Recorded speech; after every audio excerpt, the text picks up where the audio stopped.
have clients asking me about how to make the transition from one house to another, especially if you have a family involved, in this case, young children. How can you identify, purchase, and move on to your next house without having sold the first house? The answer to that question is that you can't do it without stress and expense unless money is no object. And even for people who say that money is no object or who have the wherewithal to own two houses at the same time while they're transitioning from one to the other, even if they can afford that, the psychological effect of that is kind of discouraging and can really weigh you down. I always give the advice that if you're wanting to buy first and sell later, it's really not a good idea. I have never known a situation in my multi-decade career where that went really smoothly. There's always something unexpected that comes up, and that where people wish that they had maybe considered doing it a different way. In favor of the idea of buying first and then selling is the notion that you won't have to upend your life. You won't have to empty the house, stage the house, move to another house, find temporary lodgings. You won't have to do all those things. You only have to move once, and you get to stay in your home or establish yourself in your new home before you say goodbye to your old home. It's just sounds so much less stressful.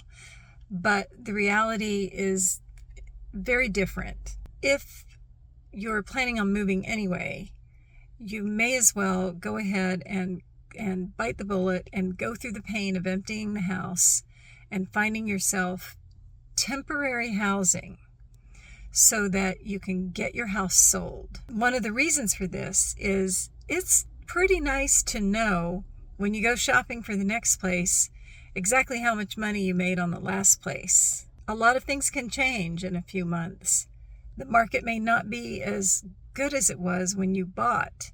All of a sudden, what you'd estimated as a price of $1.2 million is now $1 million or $1.1 million.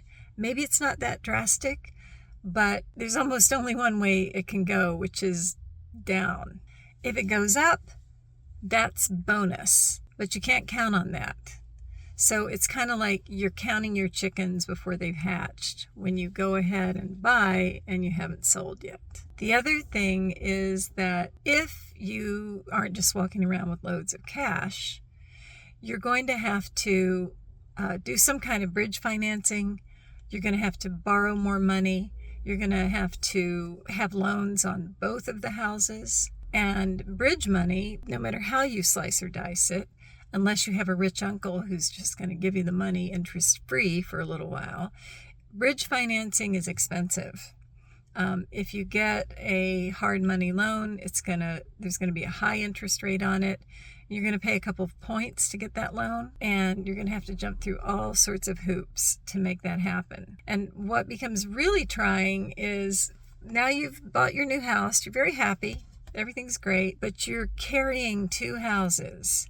And there's only so much of that you're going to be able to stand without beginning to feel stressed out. It is almost always possible to start shopping as you begin packing and moving and getting your house ready for sale. Start shopping, look at other properties just long enough to have a pretty good feeling that you're going to be able to find the house you want when the time comes. And then it's a good idea to stop the search, because you don't want to accidentally find something that you really love and not be able to buy it. So do an educational search, get a pretty good feel for the market, then sell your house. And when you sell your house, you can ask for a rent back from the new owners, a long escrow of maybe 45 days with a 30 to 45 day rent back can often give you all the time you need to make the transition. And if not, you should be prepared to put your stuff into storage short term, go find some short term furnished housing for 2 or 3 months, Maybe you even take that opportunity to live in a different community. Like if you're in San Francisco, maybe you decide to go to Marin for a few months and rent a place with a pool and just, hang out, tourist in your own town kind of thing, while you look for the next place. It's a whole lot less stressful. It may sound less stressful to buy first and sell later, but in my experience, it's never less stressful.